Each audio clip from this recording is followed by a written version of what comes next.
It's going to start with a coach who's been to the Super Bowl, and it's going to end with Gigi Hadid. Okay. So let's start with the coach. What a strange season this was for these Rams. We're in L.A., we're playing in USC Stadium, and on top of that, we start on the home box office where Jeff Fisher brought the fire and brimstone.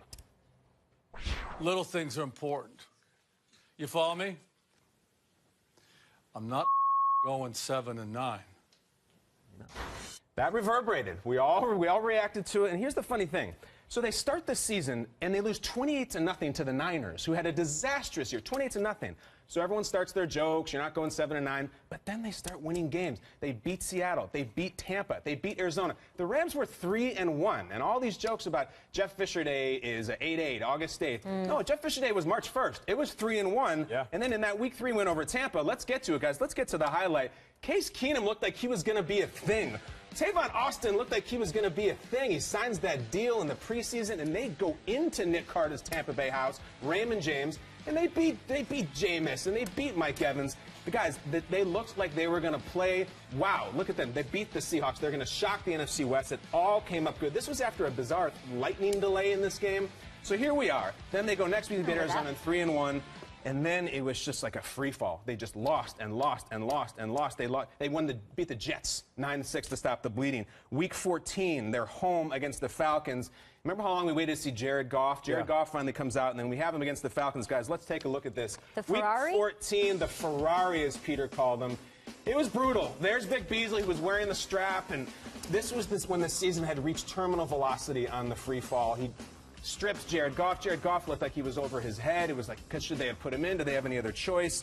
And it was an absolute horror show for the Rams. So we've seen Jeff Fisher get fired. There's that moment where he couldn't find the flag in his jacket. It was awful. And then we get to the idea that they were going to hire the youngest head coach in NFL history. And he comes on Good Morning Football, and we're down in Houston at the Super Bowl. And I decide to prepare him for the paparazzi in Los Angeles by putting him through a real-life simulation. The three of these guys are up on set with him, and it's like he's coming out of someplace on Los Angeles, out of Craig's, wherever it may be. The good guy, is that what it is? The nice guy. Here comes the nice guy, the brand new Sean McVay, 31-year-old head coach at the time, and we put him through the ringer. Let's roll it. Craig's. You're going to get up now, and you're going to go get your car. Where's your car at, man? I'm sorry about Where's this. Where's that Ferrari at? You got the muscle. Over there. You got that McLaren. How you doing, man? Sean, how was dinner? Oh, dinner was great. Yeah, was Kendall Jenner in there? I don't know if she was, but see if you can get that girl's number at the green. Hey, you know, it's pretty cool that at 20 years old you became head coach of the Raiders. What do you think of Beyonce having twins? Oh, I think it's great. She's a star. Always been a fan of her music, so she's awesome. One last question, Coach. Who's dreamier, Jared Goff or Ryan Gosling? Oh, I got to go with my man Jared Goff, man. He can still throw a football. I don't know if Ryan Gosling can. Is it true that Todd Gurley's dating Gigi Hadid? I don't know if he is or not, but Todd is a great player for us, and he's got that swag, so you never know. Okay, good luck with the Dodgers this year. Good luck, Dodgers. Go Dodgers.